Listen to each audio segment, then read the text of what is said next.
ನಿಮ್ಮ CN23 news ಚಾನಲ್ಗೆ ಸ್ವಾಗತ ಸುಸ್ವಾಗತ. ನಾನು ನಿಮ್ಮ ನಗರ ನಾಗೇಶ್. ಹೌದು ಕಣ್ರಿ, ಸಾಧನೆಯ ಹಾದಿಗೆ ಮಳೆಯು ತಣ್ಣೀರು ಎರಚಿದಂಥ ಘಟನೆ ಇದು ಹೊನ್ನಳ್ಳಿ ತಾಲೂಕಿನ ದಿಡಗೂರು ಹರಳಹಳ್ಳಿ ಗ್ರಾಮದಲ್ಲಿ ನಡೆದಿದೆ. ಹರಳಹಳ್ಳಿ ಗ್ರಾಮದ ಶಿವಮ್ಮ ಹಾಗೂ ಪ್ರವೀಣ್ ದಂಪತಿಗಳ ಪುತ್ರಿ ವಿದ್ಯಾ. ಈ ವಿದ್ಯಾ 625ಕ್ಕೆ 623 ಅಂಕಗಳನ್ನು ಪಡೆದು ಸಂಭ್ರಮಾಚರಣೆಯಲ್ಲಿ ಇದ್ದಂತಹ ಕುಟುಂಬಕ್ಕೆ ಅಕಾಲಿಕವಾದ ಮಳೆ ಒಂದು ಬಿದ್ದು ಇಡೀ ಮನೆಯ ಮೇಲ್ಛಾವಣಿಯೇ ಹಾರಿಹೋಗಿದೆ ಕಣ್ರಿ.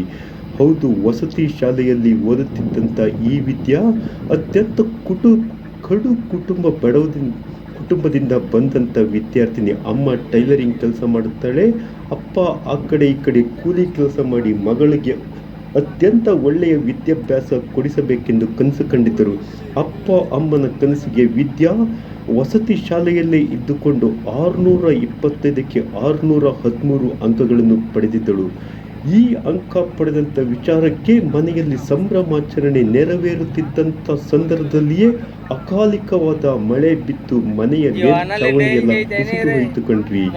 ಈ ವಿದ್ಯಾಭ್ಯಾಸದ ಸಂಭ್ರಮಕ್ಕೆ ಮಳೆಯು ತಣ್ಣೀರೆರಚಿತ್ತು. ಆದರೆ ಎಡೆಬಿಡದಂತಹ ಪ್ರವೀಣ್ ಹಾಗೂ ಶಿವಮ್ಮ ದಂಪತಿಗಳು ಬೇರೆ ಬಾಡಿಗೆ ಮನೆ ಮಾಡಿ ಮಗಳ ಈ ಅಂಕದ ವಿಜೃಂಭಣೆಯನ್ನು ಊರಲ್ಲಿ ಆಚರಿಸಿದ್ದು ವಿಶೇಷವಾಗಿತ್ತು ಕಣ್ರಿ.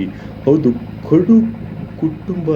ಬಡತನ ಕುಟುಂಬದಿಂದ ಬಂದಂಥ ಪ್ರವೀಣ್ ಶಿವಮ್ಮ ದಂಪತಿಗಳ ಕನಸನ್ನು ಈ ಮಗಳು ವಿದ್ಯಾ ಸಹಕಾರ ಮಾಡಿದ್ದಾಳೆ.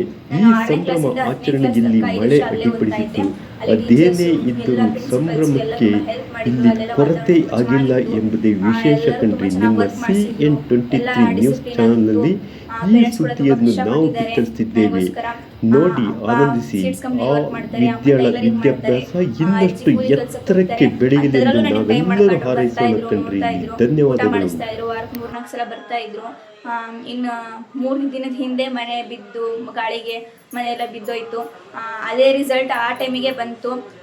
ಮನೆ ಬಿದ್ದಿದ್ದು ದುಃಖ ಆಯಿತು, ರಿಸಲ್ಟ್ ಬಂದಿದ್ದು ಸಂತೋಷ ಆಯಿತು.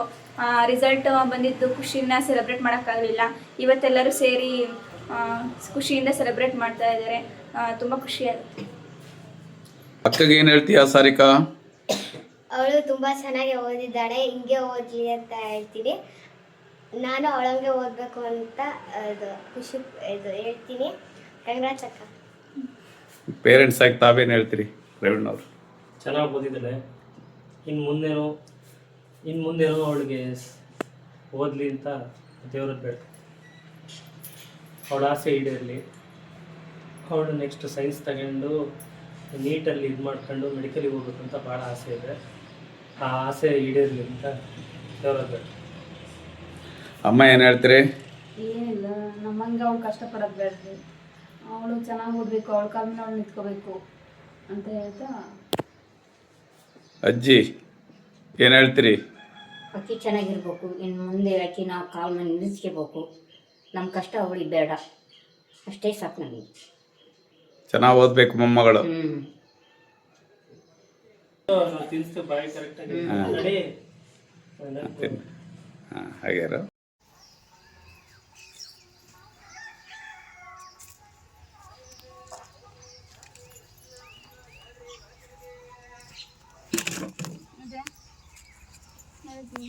ಚಕ್ರಪಿ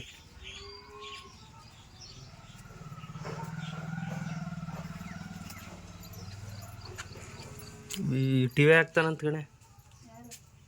ಸುರೇಶ್ ಬಾಬು